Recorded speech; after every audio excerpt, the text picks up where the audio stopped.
I will make college more affordable for those who serve in AmeriCorps. Back when my husband created AmeriCorps in 1993, the program covered 47% of the total cost of attending a four-year public college. Today, 13 years later, tuition costs have skyrocketed, but the amount of tuition assistance is exactly the same.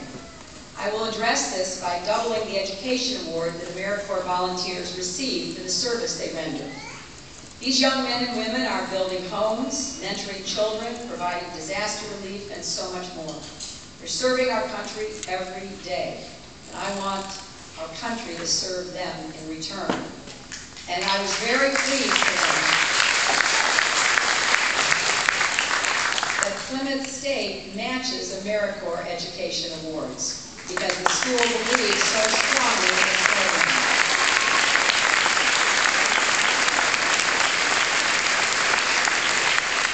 I would like to see more colleges and universities follow Plymouth State's lead. Fifth, I'll strengthen community colleges. They offer some of the most important cutting-edge worker training opportunities in America. And some provide a high-quality education, yet too often they are treated like second-class citizens. If they're not 4 years as a college, even though they often provide a better education than some of our four-year colleges, they still don't get the respect and support they deserve. They're not ranked by U.S. News and World Report. Four-year colleges often refuse to accept their course credits, making it virtually impossible for millions of promising community college students to go on and receive a BA. I will work to support our community colleges by providing incentive grants to partnerships between community colleges and four-year institutions to lower tuition, increase graduation rates, and create what are called articulation agreements that enable students to transfer more smoothly from two-year to four-year colleges. Sixth, I'll establish a graduation fund to increase graduation rates. The United States used to rank first in the world in the percentage of our young people with a post-secondary degree. We have now fallen to seventh.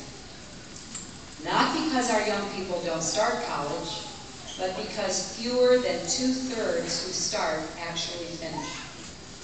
Some can't keep up with the work, and others simply can't keep up with the tuition. My graduation fund will set out to close this diploma gap, with grants to four-year colleges to both hold down tuition costs and provide greater support for students, especially struggling students. A lot of first-generation college students are really bewildered by the college environment. They don't have a brother or a sister or a parent to call and say, gosh, I don't know what to do. I remember how homesick and lonely I was when I went to college. My mother had never gone to college. My father went to college on a football scholarship, so that didn't exactly relate to my experience. And I just felt like I was in over my head, that everybody in the college was smarter than me, and I called home and I said, I want to come home. And my parents said, you have to stick it out till the end of the semester. And luckily, things changed. But a lot of people have nobody to talk to about that. And we need to do more to provide effective help. Seventh, I will challenge America's most selective colleges to recruit, retain, and ensure the success of more low-income and minority students.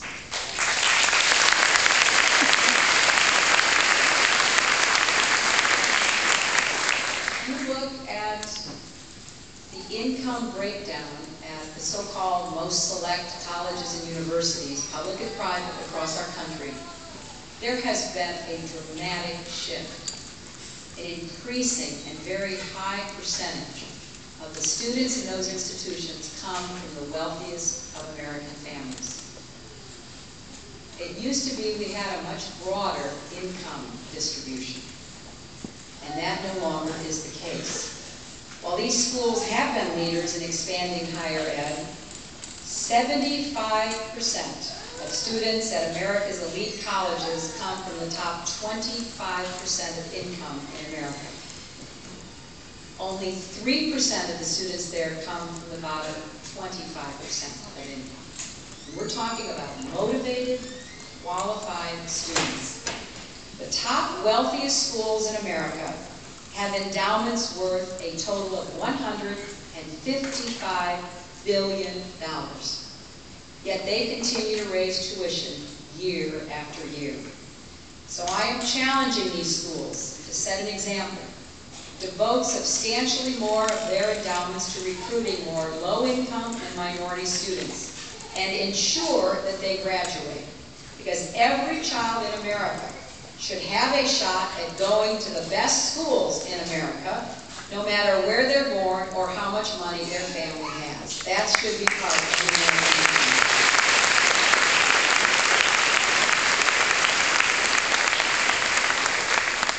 For those who don't attend college or those in the workforce who need to update their skills, I'm going to provide $500 million to support innovative, on-the-job training and apprenticeship programs. You know, when you look, yes, let's applaud for that.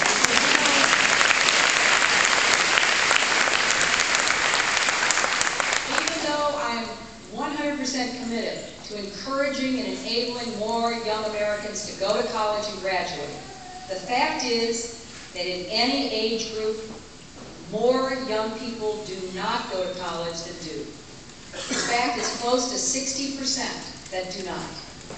What are we doing for those 60%? Hardworking, motivated, young Americans, I don't think we're paying enough attention to them. Apprenticeship programs that prepare specialty skilled workers in manufacturing have decreased dramatically in number and size during the past 20 years, creating an urgent need for skilled workers, particularly in the trades and manufacturing. I had the New York auto dealers come to see me a year or so ago, and they said, "Senator, we have 600 jobs right now we cannot fill for auto mechanics. Because being an auto mechanic today means you got to understand computers. Nobody's training auto mechanics any longer. These jobs pay starting at $50,000 because they are highly skilled." And what the auto dealers decided to do is start their own school, and I want to help them do that. About a week later, the airline mechanics came to see me. So the average age of an airline mechanic is getting older, and it looks like we're going to be losing a lot of people to retirement. What are we doing to help train the next generation of airline mechanics? You don't want to get on an airplane that hasn't been checked out by a good airline mechanic. Think about what builds America, what runs America, what keeps America going. It's a lot of hard-working people, and I think we should do more to give them the training and the apprenticeship programs to fill the gap that now exists between what they can do and what they should be able to do if they were provided that opportunity. So I'm going to make that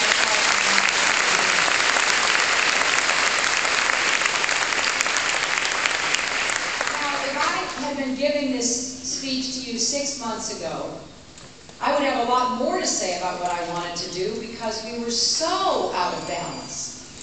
But I want to tell you one of the reasons why it was good for America that the Democrats took back the Congress in 2006.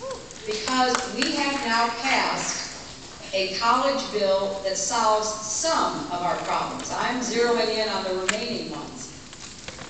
The college bill we have passed, and that I want to thank President Bush for signing it. He didn't veto it, he signed it.